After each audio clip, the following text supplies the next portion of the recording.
Shalom, salam damai sejahtera di dalam kasih Tuhan.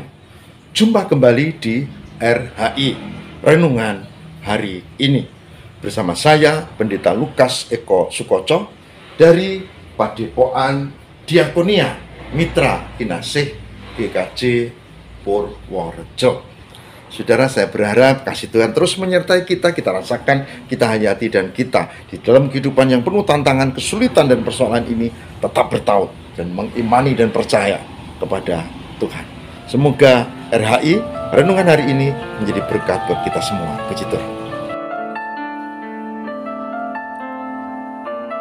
Saudaraku yang terkasih di dalam Tuhan, pada RHI, Renungan Hari Ini, saya akan mengajak ibu, bapak, dan saudara untuk belajar poin penting, yaitu cara hidup orang Kristen.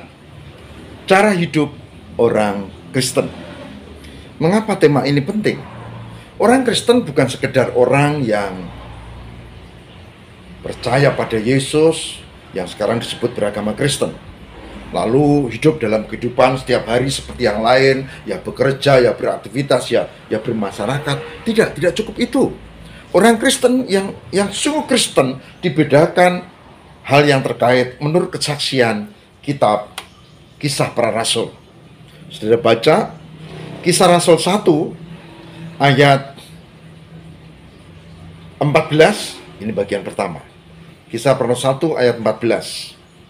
Mereka semua bertekun dengan sehati dalam doa bersama-sama dengan beberapa perempuan serta Maria ibu Yesus dan dengan saudara-saudara Yesus. Kata kuncinya adalah bertekun sehati.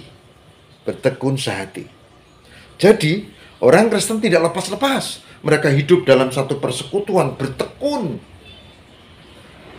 dalam persekutuan. Persekutuan bukan ritual, tapi sehati. Dalam doa juga bukan sekedar ritual, tapi bertekun sehati dalam persekutuan artinya hidup bersekutu yang ada ikatan satu dengan yang lain. Ciri khas orang Kristen adalah bertekun dengan sehati, tidak individualistis, apalagi sampai egoistis, mementingkan diri sendiri, tapi dia hidup dalam kebersamaan. Salah satunya adalah ya bergereja tentu, tapi lebih dari itu. Nah, yang kedua, saudara, selain tadi dari Kisah Para Rasul 1 ayat 14, kita baca juga di dalam kitab Kisah Para Rasul bagaimana cara hidup orang Kristen, atau lebih tepat jemaat yang percaya, yaitu Kristen.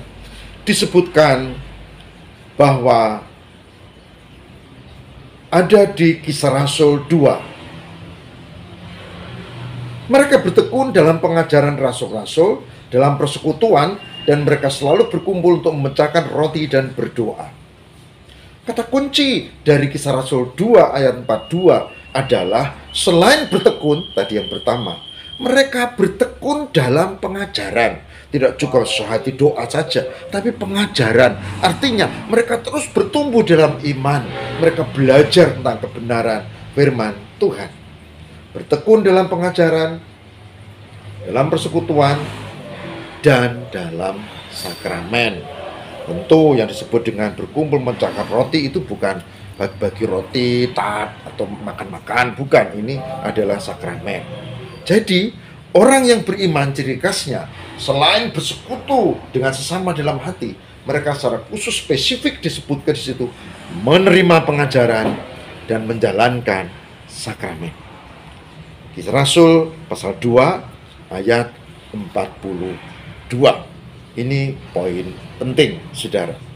Nah, yang lain lagi, kita bisa menemukan bahwa orang-orang itu memiliki kepekaan untuk menolong. Saudara baca di ayat 44. Kisah Rasul 2 ayat 44.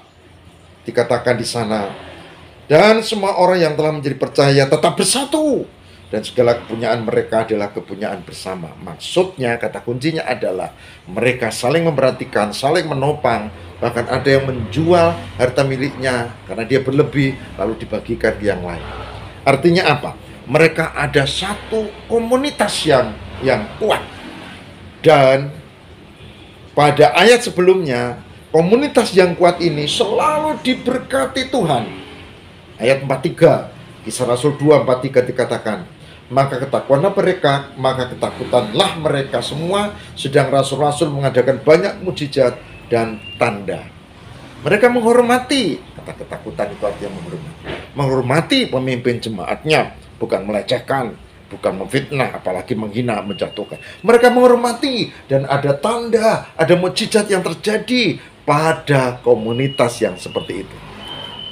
Ingat, inilah ciri khas hidup orang Kristen, jemaat, ada persekutuan sehati, sejiwa, lalu disebut di situ ada yang terjadi bertekun dalam pengajaran, dalam sakramen, ya, dan ada di situ mereka saling mengasihi dalam ikatan yang kuat, tetap bersatu, dan mereka menghormati orang yang memimpinnya.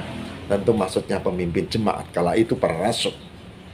Saudara, hari ini saya mengajak, mari kita hidup dalam kehidupan bergereja sebagai orang beriman Kristen, seperti kesaksian yang disebut di Kisah Rasul tadi. Tuhan berkati. Mari kita berdoa.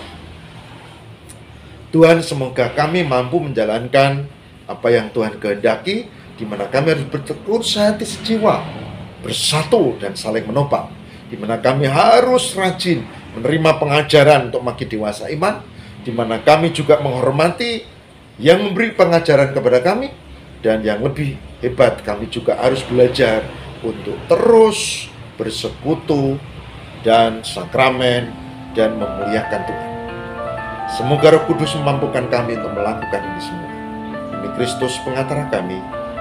Haleluya. Amin.